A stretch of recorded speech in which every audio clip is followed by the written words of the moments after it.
Today, we are here to announce that on March 2nd, 2024, in 32 plus states that you will hear more about later, we will be holding the Mass Poor People's Low-Wage Workers Moral March to State House Assemblies, part of a 42-week organizing mass mobilization of poor and low-wage voters across the USA to touch more than 15 million infrequent voters between now and November. And to announce that in June 15th, we will also be marching on the United States Congress to launch our summer initiative to continue to push to mobilize these 15 million poor and low-income voters, low-income, low-wage workers. It is time for a resurrection and not an insurrection. And we this year are in the 60th anniversary of Freedom Summer. But freedom and justice is that much which you must continue to fight for. I'm going to say a little bit more, but we want to introduce this first by way of our promo video that the whole nation might see and might join in with us. And so at this time, the promo video.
To pay my bills since I've been working at 16 years old. I work full-time 64 hours a week, 7 days a week. I am exhausted. Our government finds it necessary to ban abortion, to say that they are saving our children.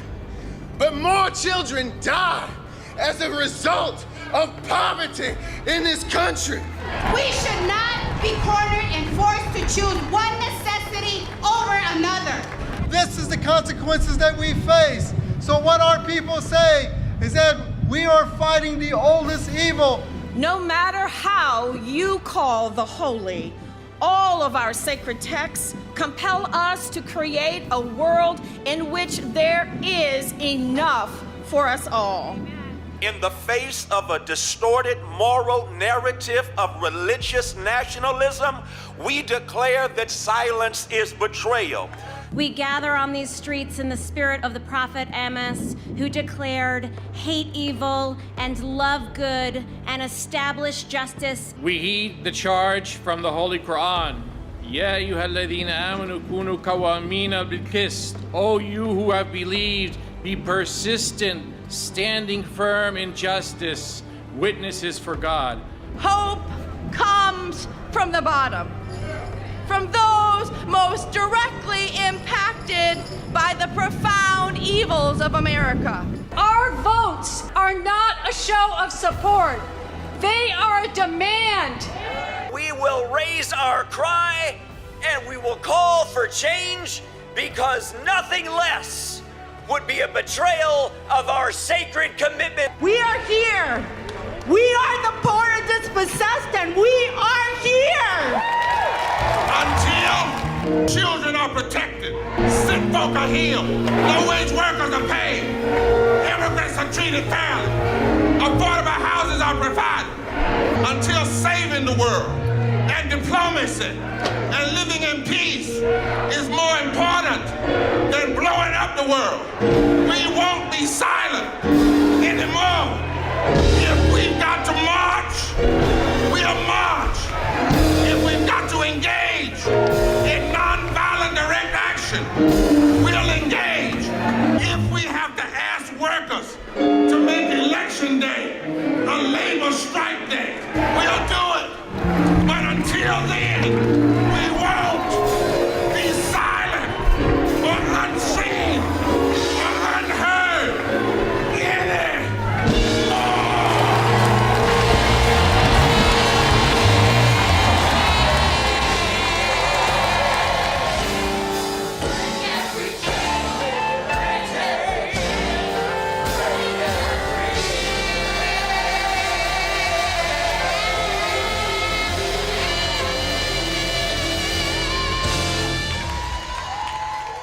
Forward together. We must engage poor and low-wealth people to change the political landscape. I want to talk about the power of poor and low-income, low-wage voters in this country. For far too long, extremists have blamed poor people and low-wage people for their plight, while moderates too often have ignored poor people, appealing instead to the so-called middle class. Meanwhile, poor and low-income, low-wage people have become nearly half of this country, and we are here today to make one thing clear. Poor and low-wage brothers and sisters have the power to determine and decide the 2024 elections and elections beyond. During the 2016 election, there were 34 million poor and low-wealth people who were eligible to vote but didn't. These voters make up more than a quarter of the entire electorate. In our study that was done, Unleashing the Power of Poor and Low-Income Americans in 2020 by Robert Paul Hartley, Assistant Professor of Social Work at Columbia University, along with Charlie Gupta Barnes, we found that a major reason poor and low-income people aren't voting is because political campaigns do not talk to them, do not speak to their issues. We found out that in our election cycle, sometimes we have 15, 20 debates for president, and not one of those debates, not 15 minutes, not 30 minutes, not 10 minutes is even given to raising questions about how the policies of that particular party or politician will impact nearly 50% of the electorate in this country and of the citizenship. Most Americans recognize we need a third Reconstruction. And the only way we're going to do it is by changing the political landscape. And the only way we're going to do it is by mobilizing poor and low-income, low-wage voters. Poverty is now the fourth leading cause of death in America, a moral crisis, taking the lives of 800 people every day. And this is before COVID and after COVID. We can no longer accept that over 135 million of our neighbors are poor and low wealth in this country. And while they are disproportionately percentage-wise black, 55% or 22 million plus people, the hard truth also is that the large majority, nearly 60 million, are our white brothers and sisters as well. We must address these issues. These are not marginal issues. These are issues that must be at the center of the narrative of a democracy in our country if we're serious about saving the democracy. Saving the democracy cannot just be some philosophical term. Saving the democracy must be a third Reconstruction where people are paid a living wage, where people have health care, where public education is fully funded, and where voting rights are protected and expanded. The hard truth is, in 2021, 8 so-called moderate Democratic U.S. senators, Tom Tester, Joe Manchin, Jeanne Shaheen, Christine Sinema, Agnes King, Tom Carper, Chris Coons, and Magdalene Hassan, voted with the extremists in the Senate, Republicans, against raising the minimum wage to $15 an hour. $15 an hour, which was called for in 1963 at the March on Washington when they wanted to increase the minimum wage by 75% to $2. We're 60 years behind. And the minimum wage has not been raised since 2009. Workers are working hard and producing more. Many of them were essential workers, but they feel like they are being treated as though they're expendable. And so these poor and low-wage workers are saying it's time for us to mobilize. That is why we are launching this campaign on March the 2nd, 42 weeks to mobilize 15 million poor and low-wage workers who have been infrequent voters. We are saying it's time to be infrequent no more. According to the exit poll, 72% of Americans say they would prefer a government-run health care plan. Over 70% of Americans support raising the minimum wage, including 62% of Republicans. In Florida, the $15 an hour minimum wage referendum got more votes than either presidential candidate. We declare today that poor and low-wage voters coming together with religious leaders and moral advocates to say our votes are demands, not merely votes for personalities, but votes for policy. Votes are demands. And if persons want these votes, then talk to this block of voters like you have never talked to them before. We must wake up this sleeping giant. Our campaign will educate, mobilize, and organize. We've been working since 2018, building a movement in more than 42 states, and now around this country on March the 2nd, in 30 states, Alabama, Arizona, California, Delaware, Florida, Georgia, Illinois, Indiana, Kansas, Kentucky, Massachusetts, Maryland, Maine, Michigan, Missouri, Mississippi, North Carolina, Nebraska, New Jersey, New York, Ohio, Oklahoma, Pennsylvania, Rhode Island, South Carolina, Tennessee, Texas, Vermont, Virginia, Washington State, Washington, D.C., West Virginia, and Wisconsin. We will be mobilizing for 42 straight weeks. And then in Washington, D.C. on June the 15th. We are not an insurrection, but you better believe we are a resurrection of justice and love and righteousness, and it is time for us to come together. And if you want to know even more, those of you that are listening, what the power really is, for instance, when the margin of victory was near or less than 3%, low-income voters accounted for 34 to 45% of the voting population. In Arizona, 39%. In Georgia, 37%. In Michigan, 37%. In Nevada, 36%. In North Carolina, 43%. In Pennsylvania, 34%. In Wisconsin, where Liz is from, 39%. It is political suicide not to care about this block of voters.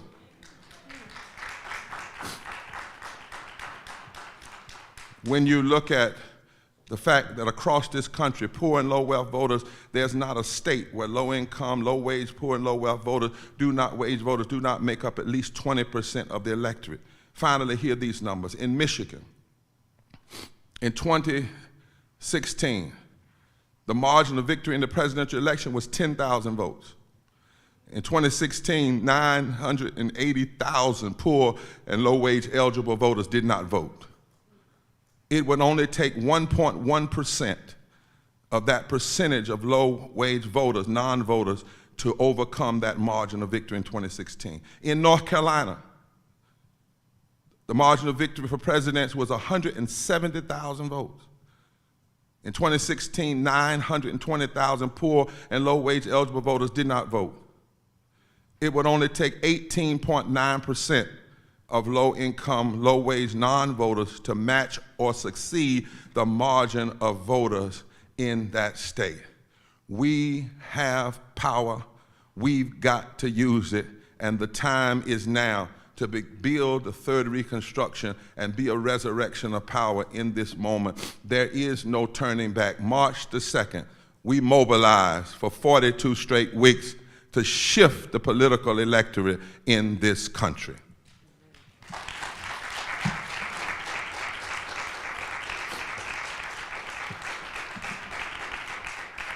At this time, I want to invite the co-chair of the Poor People's Campaign, a national call for moral revival, Reverend Dr. Liz Theo-Harris, to come, and then following her, one of our great pollsters in this country, Celinda Lake, will come and talk as well, and to make very clear why this is a critical issue that people seeking elected office and change cannot, and must not ignore.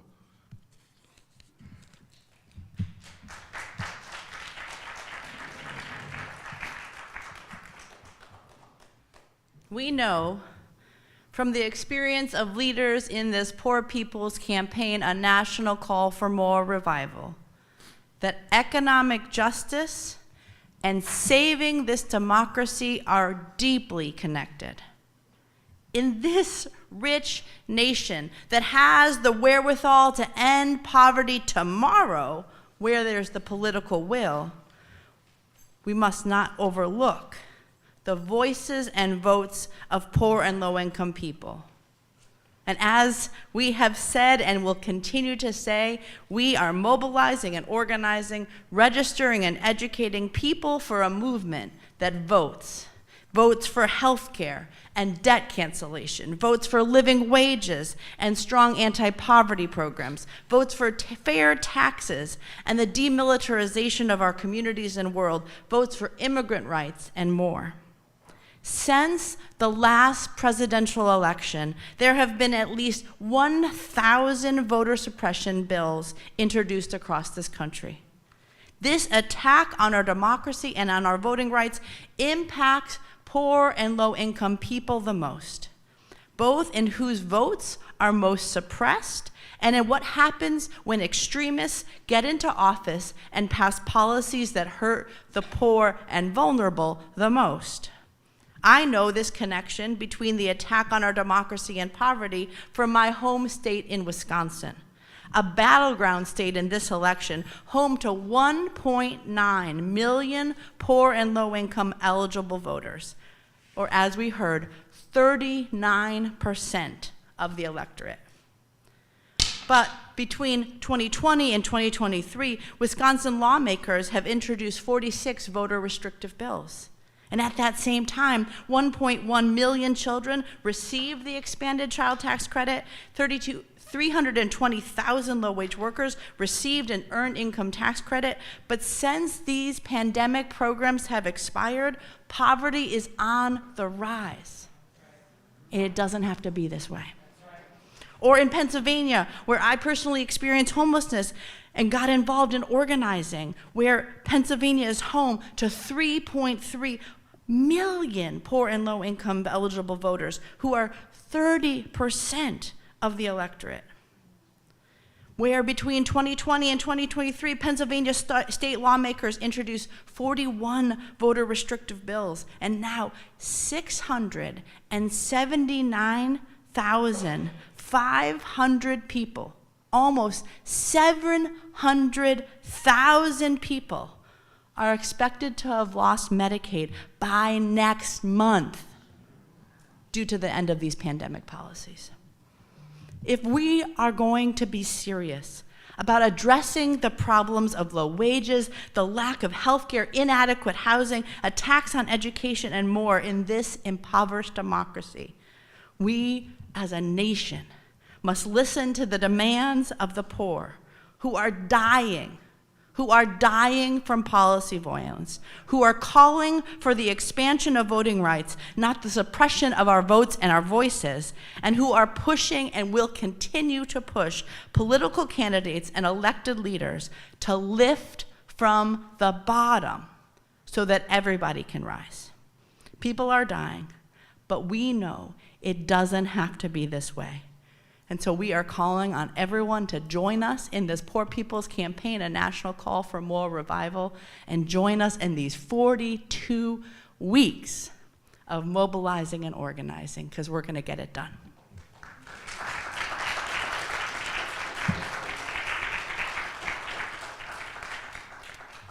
It is so critical in this moment that we dispel so many distortions. Poor and low wealth white people vote against their own interests. Poor and low wealth, low wage folk don't have power. The margins, they really can't make a difference. People are only not voting because of voter suppression. No, the number one reason is people are not voting because nobody talks to them. That's what our research has found. We can't change this. Oh, yes, we can.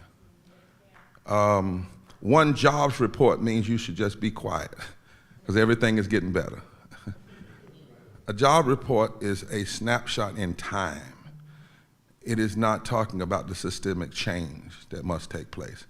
Even if you have wages that go up a little bit in a period of time, that still does not change the law that makes the minimum wage $7.25.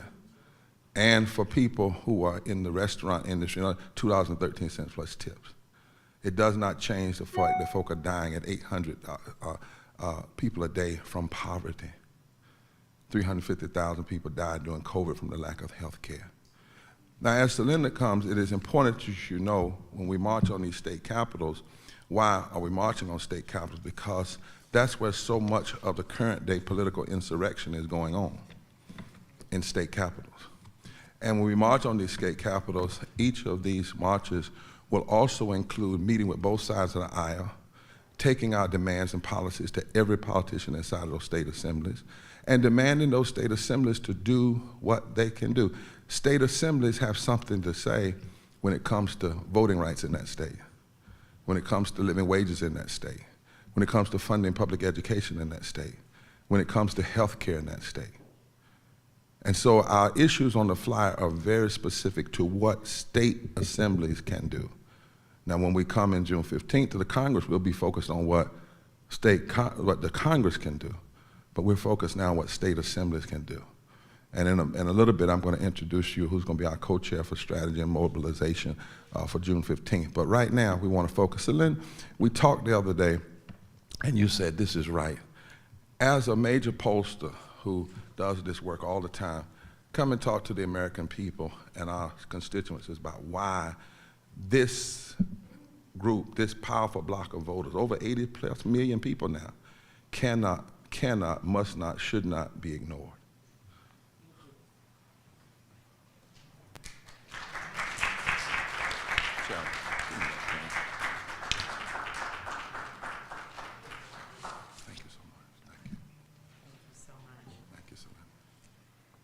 Well, it is a great honor and very humbling to be here, and I picked the sign that speaks to my expertise, which is voters. You know, it's not the polling data that should drive this campaign. It's obviously the moral authority and the need. But in this case, the right thing to do is also the smart thing to do. In 2024, the election is going to be about mobilization. There's no question that the biggest contest between the two parties is going to be who can get their voters out to vote. Democrats have an enthusiasm gap today, and we have fissures. The Progressive Alliance and the Democrats have fissures within their constituency that makes getting out the vote even more important. The biggest block of potential voters by far is low-income, low-wage voters. Increased participation by even minuscule percentages, as both of the ministers before me have been very good pollsters actually and giving good numbers, minuscule changes could be game-changing in terms of the margins. It is a massive voter engagement that is unprecedented that's being started here today. And what I say as a practitioner is it combines the essential elements of getting out there early. We're not coming in on October 31st and say, oh God, save the nation. We are grassroots engagement, charismatic national leaders, which you see, and powerful local leaders, which you see on the board, and a powerful agenda. And this is an agenda, again, that is not controversial with the public. Democrats, independents, and Republicans support this agenda, whether it's child tax credit, raising the wages, one fair wage, again, a Medicaid expansion. Medicaid expansion is wildly popular with the voters. They don't know they're supposed to be against it. They're wildly in favor of it. But let's go to the politics here. And you heard these numbers already, but let me just share a couple with you. Where the margin of victory was less than 3%, and where it is projected to be less than 3% in 2024, 30 to 45% of the voters are low-wage voters or low-income families. Reverend Barber gave you these numbers already, but just a couple. In Arizona, 40% of the voters low wage. The percentage of victory was 0.03%. Georgia, 38% of the voters. 0.2%, Michigan 39, and the numbers could go on and on. The turnout among low-wage workers today and low-income voters is on average, and Dr. Hartley has done a magnificent report here, 20 to 22% below the average turnout. This is a huge block of voters, and it is a block of voters that votes 58 to 60% at minimum progressive, no matter how conservative the state. So whether you're talking about Nevada, Arizona, Wisconsin, Pennsylvania, North Carolina, you're talking about a huge number, game-changing number of voters. So the question is, what I love about polling is that conventional wisdom is about 95% wrong, plus or minus 5%. And Beltway conventional wisdom is wrong about 100% of the time, plus or minus 5%. So as Reverend Barber said, this can't be done, it won't make any difference, really. Well, in Georgia, 39,000 non-voters were gotten out to vote between 2016 and 2020, and that was 3 times the margin of victory. And just to give you, to end on a note of a little of the difference here, and you don't have to be very good at math to realize these numbers are astounding, because a lot of Americans not too good at math, but even everyone gets this ratio. In Arizona, there are more than 280,000 projected non-voters in low-income households. The margin of victory was 10,000 votes. In Georgia, 500,000. Even with all the mobilization, the margin of victory was under 12,000 votes. In North Carolina, we lost by 74,000 votes, 480,000 low-income families projected not to vote in 2024. And finally, Wisconsin, in honor of your home state, 240,000 low-income families projected not to vote. The margin of victory was 21,000. Again, this campaign is a great honor to be part of because it's the right thing to do, but you'd have to be a moron not to participate in this, and most elected officials are not complete morons. So thank you for your time. Thank you so much for your leadership. And thank you, Celine. Thank you so much. That's exactly right. These are serious numbers. You know, we've been spending a retreat this week in my home state in a tier 1 county, the poorest of counties, and I get so tired of people writing off those counties and not recognizing. I've been poor all my life. I didn't have to take it up. It was born in it, but people have been writing it off. The very place where just a little bit of change could fundamentally shift the power in the state. Let me recognize Ross Pellis, our senior advisor to the Poor People's Campaign, a national call for moral revival, who's in the room. And let me recognize Ms. Dorothy Jackson, who's going to be working with us as the Executive Director and Strategy as we move toward June 15th. These numbers are serious. And so we don't have to just die, poor and low-wage folk. We can come alive. We can come alive and shift this democracy. And for those listening, we're not just starting this year. We've already tested this in 2016, 2020. We took about 400 people, trained and touched over 2 million voters in 7 states, and we have the metrics. If you pull out, for instance, the number of people we touched in Georgia and helped get to the polls, our touch was over 3,000. And Shalley's going to talk a little bit about this. I'm going to ask Attorney Shalley Gupta Barnes and Reverend Casimir Brown, who's also an economist policy. They're going to each take about a minute and a half on a particular piece, and then we're going straight to the power brokers, really, of this movement, which are poor and low wage. And they don't mind me saying that, because if you don't say it, nobody will ever pay attention to you. You got to say it to make them pay attention. Reverend Kaz, Attorney General.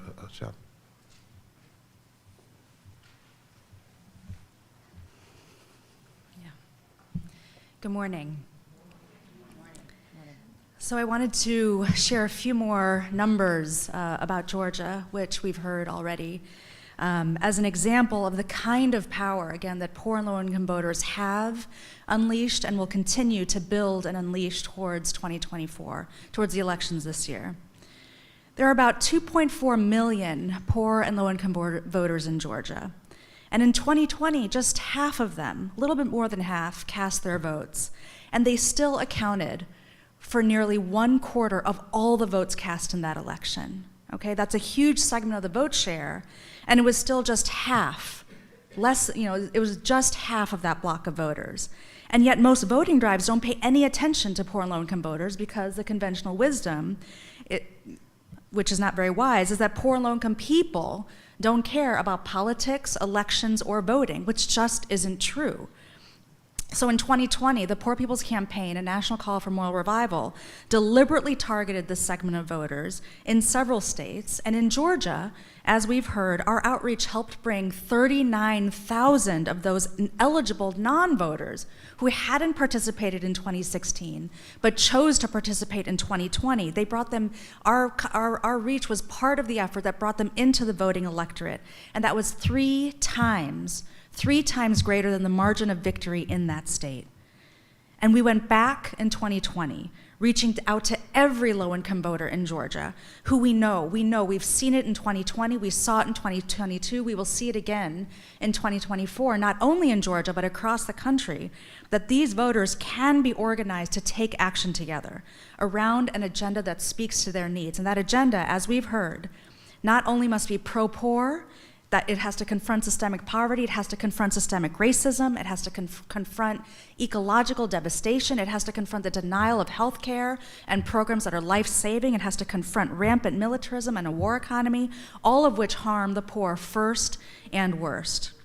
Alongside those 2.4 million people in Georgia, those 2.4 million poor and low-income voters, there are another 80 million of these voters across the country who are part of a population of 140 million people who need to see this agenda carried forward.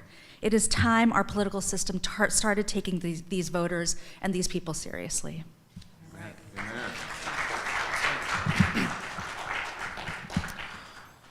We've been hearing a lot about the facts and the figures, but let's be very clear. We are in a moral crisis right now. We're in a moral crisis in this country that has been festering because of these systemic injustices that we have heard do not have to be this way. It is a policy choice. We are in a moral crisis when we have poverty being the fourth leading cause of death in this country. We are in a moral crisis when we have 52 million people earning less than $15 an hour. We are in a moral crisis when we have 46 million people who don't even have access to safe drinking water. We are in a moral crisis, but we have the power. We have the power across this country to turn every election around. We have a power in this country because just in 2016, we saw that over a third of the states, the margin of victory for over a third of the states were less than 100,000 voters.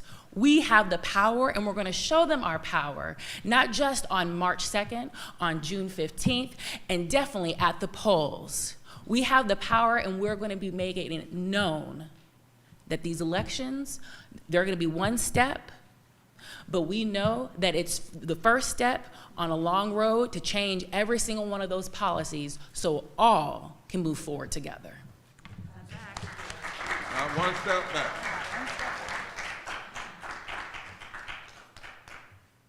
I think it's very clear why politicians running need to talk to these voters. Our votes are not about personality, they're about demands. Your conventions need to talk to these voters. Why we're doing all this before the convention. If you want these voters, talk to them because they have the power. When we keep talking about saving the democracy, here's the power. And so to talk about that, we have some people coming now who represent that power. And I asked them to stand together. Matt Rosen, keep me on time. I know we have those Rosen, Veronica Burton from Wisconsin, Matt Rosen from Pennsylvania, Janice Guzman from Massachusetts, Mike Puskar from Maryland, Linda Burns from Alabama, and we also have on Zoom out of North Carolina, Zandria Armstrong, am I right? Georgia, out of Georgia, all right? You all come around the podium at this time. Come on.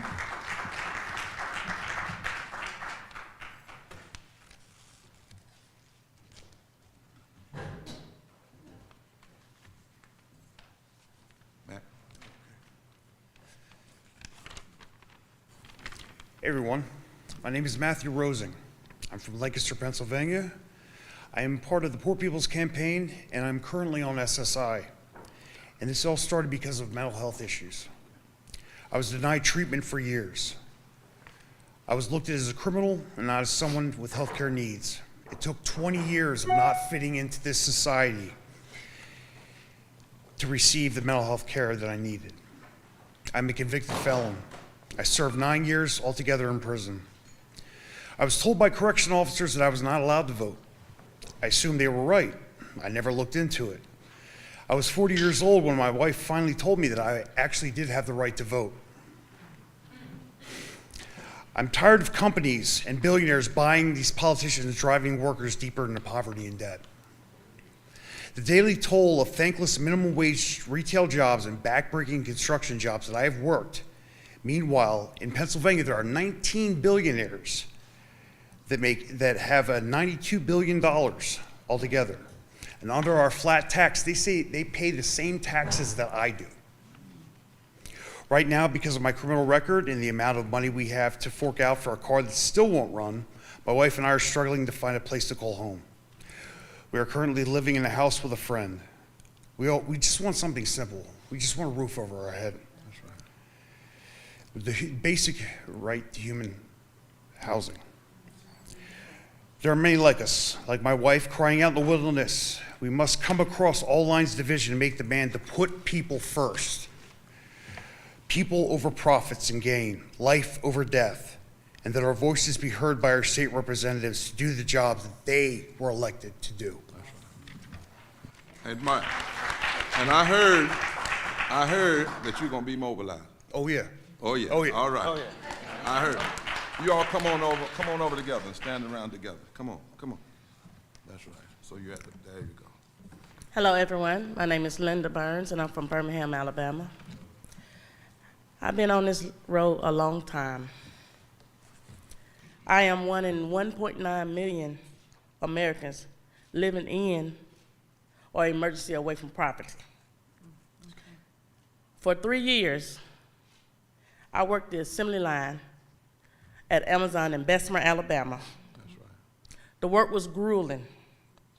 We were expected to work like robots, moving like 1,000 pieces an hour. You was risk getting rolled up or fired. I got badly injured. My left arm, I had 2 surgeries. I had to get a 3rd surgery, but I didn't have no more insurance. Amazon,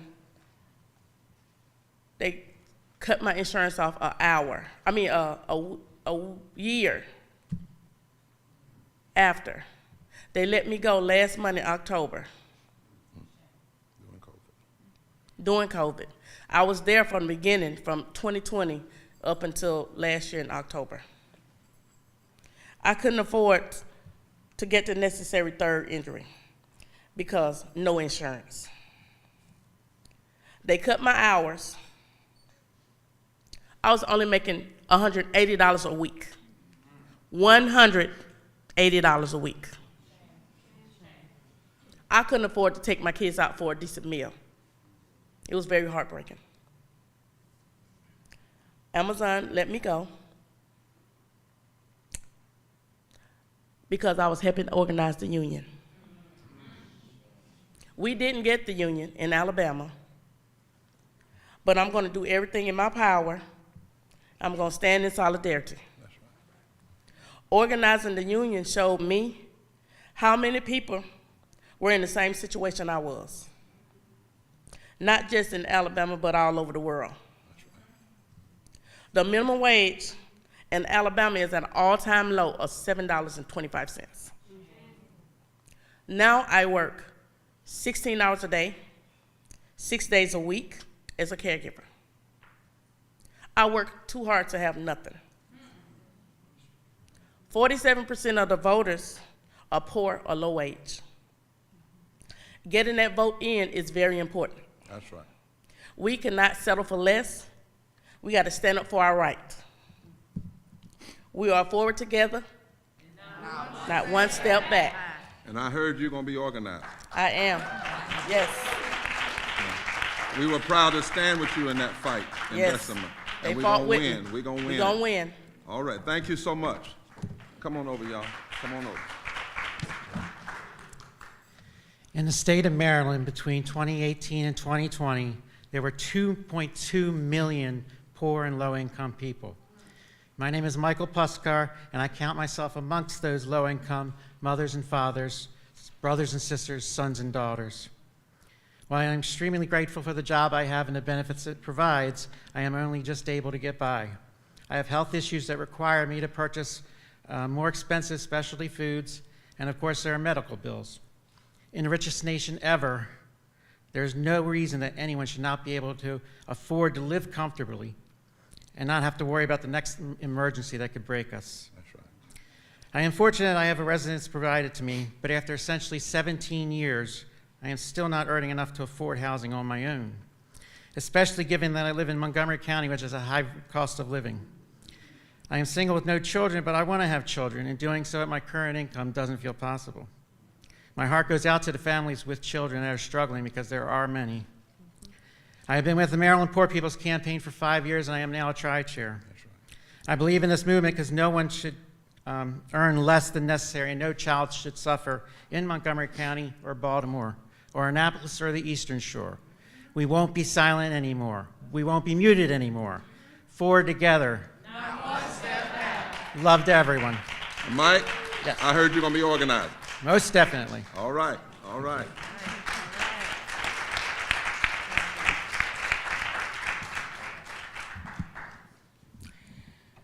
My name is Janice Guzman.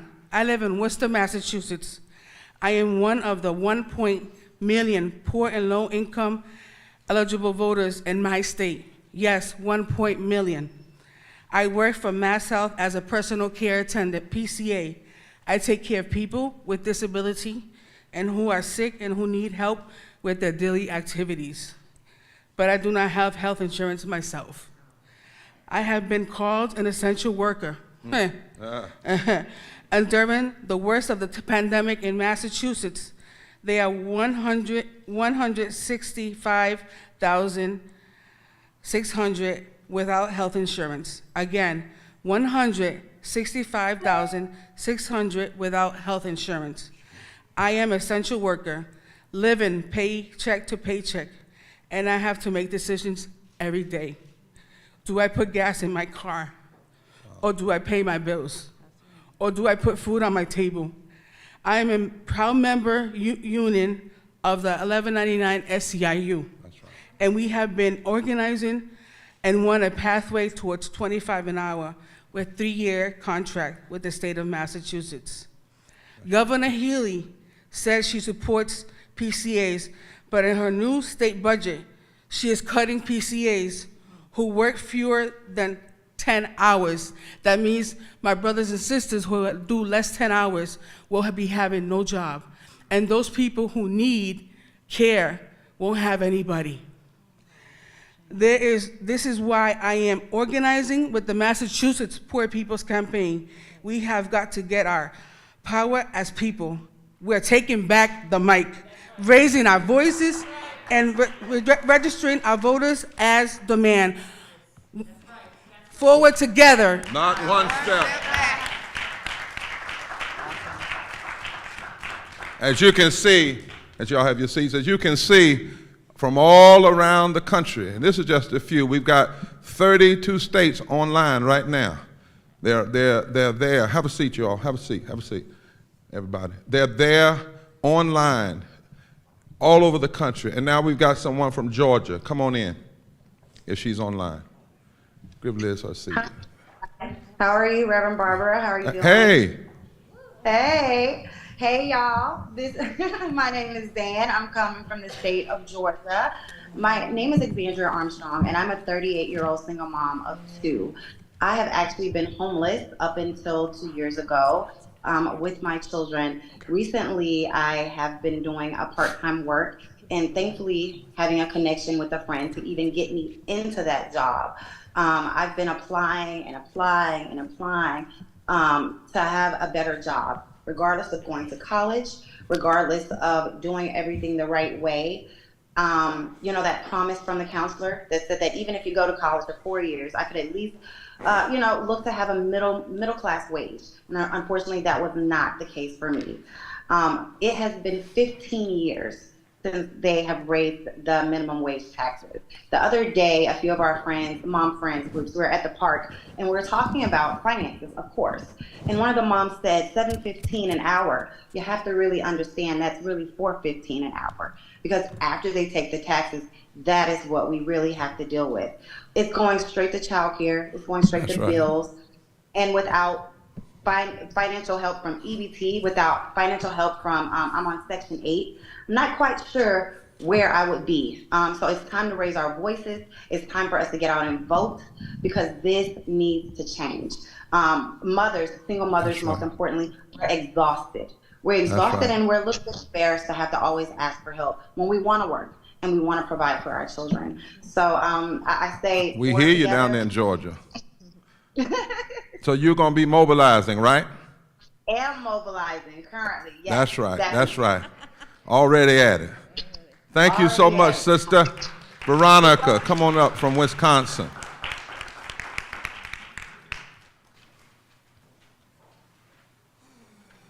Alrighty, we're short on time. I wish I had more time because I was part of the— That's all right. Okay. My name is Veronica Burton. I live in Beloit, Wisconsin, right around the corner from one of the billionaires. I'm a family service worker, sub. Sometime I'm a attendant on a bus. I only get paid for one position. Because of the low wages with no raises, our center staffs are short across the country. Plus, employees use their personal funds to help families in our program and the community. Minimum wage, $7.25. I found out the other day with the babies I had to work 2 hours just to get a gallon of OJ. OJ is $9 now. I call that shrinkflation. Quality and qualities goes up, but the prices comes up. With four small student passing during COVID, starting over again, I pay $1,500 a month for childcare. 2 rent increases during COVID. Being a family service worker, the pain and concerns, I am heartbroken with the families that I'm supposed to be helping in the program. And it's shameful that a couple of our kids in there had to unenroll because a mom couldn't pay for asthma. Shame. Heartbreaking. So I'm going to cut this short. I am not alone. The families I work with also struggle to get health care, child care, and good paying jobs. That's why we are here. I am here. Organized to go to the State House on March 2nd. Families are hurting. I am hurting. Once again, I wish I had more time, but we're hurting here. Mobilize. We are here. One step back. That's right. Forward together. And so, America, this is real people, real faces, real communities, real states. As long as we have so-called moderates and extremists who will join together and vote to deny 52 million people a living wage of $15 an hour, we must mobilize, we must take back the mic, and we must cast our votes and make change. As long as you can hear these stories, we must mobilize, take back the mic, cast our votes for fundamental change. And our people recognize our votes are demands, not just for a party, but for demands. As long as 800 people are dying a day from poverty, nearly 250,000 people a year, we must mobilize. We must take back the mic, and we must cast our votes in a way that is transformative toward a third Reconstruction. As long as the poor are 1/3 of the electorate, 85 million people are poor and or low income. As long as 58 million people in this group cast ballots, making up 34% of the electorate in 2020, we will not be denied. We must mobilize, we must take back the mic, and we must cast our votes. As long as 87 million people are still uninsured or underinsured, we must mobilize, take back the mic, and cast our ballots in a way that is transformative and can shake the foundations and the political plans and poles of this nation. As long as millions of people can't afford, Liz, to pay a doggone energy bill, we must mobilize, take back the mic, and cast our votes in a way that shakes up all the political calculations and demands that we will be heard.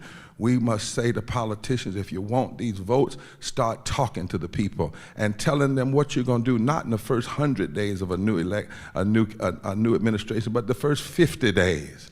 Tell them what's going to happen. If, in fact, you have power, this is what power will look like. Here we are in this country, in this moment, in this time, where so many people have cried. We have heard them. All during COVID, they said we got treated as essential workers, but the policies treated us like we were expendable. Essential workers, but we didn't get living wages. Essential workers, but we didn't get paid family leave. 58 senators said no to 52 million people. All Republicans and 2 Democrats said no to restoring voting rights and expanding it. We cannot have that. And so folk have decided there are 2 things you can do. You can sit down, not be engaged, and say things are just going to be like that. Or you can do like freedom fighters before us and decide that there comes a time that you can't be silent anymore. This study says it clearly. It's time to wake up the sleeping giant in this nation and flex our power like never before. Are y'all ready? Are we going to do this? Together. Forward together. Are there any questions from members of the media? Yes. With the who? Thank you.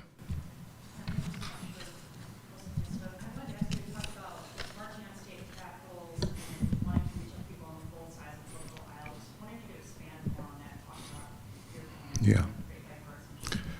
The March 2nd is not just a day, it's a launching. We've been organizing and planning since the Moral Poverty Action Congress in June of last year, where we committed ourselves to do 2 things, and 4 things, and one of them was to have these simultaneous gatherings. I want the media to know these are talking about simultaneous, all at the same time, in these 32 states plus the District of Columbia. In a few weeks, delegations of poor and low-wage workers and religious leaders and advocates will go visit both sides of the aisle, the speaker and the majority leaders, the minority leaders on both sides of the aisle, taking these fact sheets and these demands around living wages, around health care, around voting rights. Because so much insurrection, political insurrection is going on right in our state capitals. Then they will come back on March the 2nd for this launching. I wanted to, this is a launching, not an end. And they will gather together. The key speakers will be poor and low-wage people who represent these powerful voters, many of them who've not voted, but we are committed to touch. And touching 15 million is not even all of them, but we're targeting 15 million infrequent voters, many of them who tended to vote when they did progressive, to say it's time for you to move your power. Then on March the 4th, delegations are going back to those state houses and visit each member of that state assembly. We're saying, because this is a moral issue, nobody is let off the hook. Because the polls tell us that most of the stuff we're demanding, upwards of 70% of Americans want them. So it's not just Democrats or Republicans or black and white. Really, people are focusing on what's right versus what's wrong, what's moral versus what's immoral. And then we will be mobilizing. I won't tell all of the strategy, but we have it down to a formula. Let me just say this. If you organize 200 people in a state who are taught how to deep dive with technology and old-fashioned door knocking and calls, and you get 6,000 people in 30 states, if each one of those persons reaches about 50 people a day in a 5-day week, they can reach upwards of 15 million people in 40 days, 40 to 50 days. We're very serious about this, very serious about this mobilization. It's not just a one-day, one-off screaming outside and it's over. This is a mobilization. This is a third Reconstruction. This is a resurrection and not an insurrection. This is people deciding that no longer will you discount me. That's what this is. Yes, ma'am.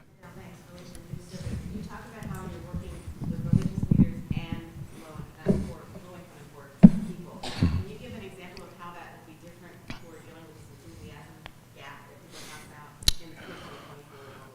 Well, you know, both Liz and I are pastors, and we come out of a tradition that understands that Jesus' first words about evangelicalism and good news was good news to the poor. And the prophets of the Bible were always about mobilizing. And so from the very beginning of the Poor People's Campaign, National Call for Moral Revival, every coordinating committee has to have a low-wage person as a tri-chair, a religious leader who has a constituency with the tri-chair, and an advocate. What was happening is poor and low-wealth people and religious leaders are coming together and saying, this is the moral issue of our time. But it can't just be about feeling good. It has to be about transformation. And so congregations, whether they be Jewish, Muslims, or Christians, are coming together with poor and low-wage people and engaging in this mobilization. They're signing up people to be among that 200-300 people that will be trained in how to mobilize. And we're doing this from the center out, from the states up, because it's not about helicopter leadership coming in from on high. It's about building power. And the way we're building it, this power will not just be for this election cycle. It'll be there for years and years and years to come. But more and more people are becoming so tired of the heresy of Christian nationalism and religious nationalism, and are deciding that the prophetic moral voices can no longer stay quiet, stay reserved, stay calm. We must engage. There's a scripture that we use in this movement oftentimes. It's Isaiah chapter 10. It says, woe unto those who legislate evil and rob the poor of their rights and make women and children their prey. It says that, and then there's another scripture in Amos chapter 5 that says, when injustice is like this, it says, God says, I'm looking for a remnant that will shut down the streets and shut down the stores and shut down and will mobilize and will organize and will wail and will say, not now, not on our watch. No, we're not having this. And will mobilize. And then it says, and that remnant can change the country. Change this country. And all over the Bible, there are these stories about valley of dry bones, people rising up, the stones that the builders rejected becoming the chief cornerstone of a new reality. And, you know, Pentecost happening and 12 or 120 people turning around and reaching thousands. These are all moral political imagery in Scripture that we have to use in this particular moment. And so the time has come. We've tested it before. You heard Attorney Shali Gupta-Bond talk about what had happened in 2016. We have data. This is metric driven. It's not just emotionally driven. That's why we did this report and commissioned this report. And so pastors, clergy, imams, rabbis, people of faith, people not of faith, joining together with poor and low-wage folk, saying that it's time to bend the arc of the moral arc of the universe. It's time to push into this third reconstruction. We are mobilizing together in every community. And what's so powerful about it is the numbers tell us it's not even a hard lift if we do it together. The margins of victory are so small now, 3%, 2%, 1%, that there's hardly a battleground state in this country where if you mobilize 20% of poor and low-wage voters that didn't vote in the last election, that they couldn't change the outcome. And in some states like Wisconsin and Michigan, it's 1%. Florida is about 4%. And when we tell people this in a room, they light up because they've been told so long, we don't have power. Other folk are so strong.